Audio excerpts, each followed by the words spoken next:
নির্বাচিত জনপ্রতিনিধিদের নির্বাহী আদেশের মাধ্যমে বরখাস্ত করার সমালোচনা করেছেন জাতীয় পার্টির চেয়ারম্যান হুসেইন মোহাম্মদ এরশাদ।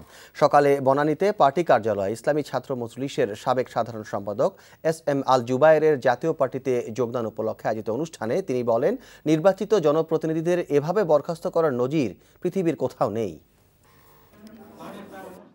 রাজনীতিবিদ সত্যিকারভাবে জনগণের কল্যাণ রাজনীতি হবে, নিজের কল্যাণ রাজনীতি হবে না। সড়ক দুর্ঘটনা মরছে, এমনি মানুষ মরছে, মানুষ মরার সীমা নাই।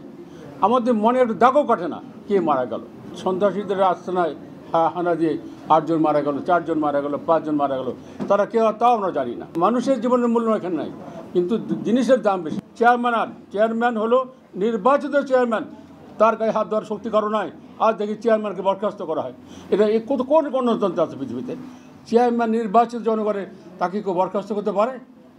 কিন্তু এটা দেখছি আমরা, এবার দেখছি এটা হতে পারে না।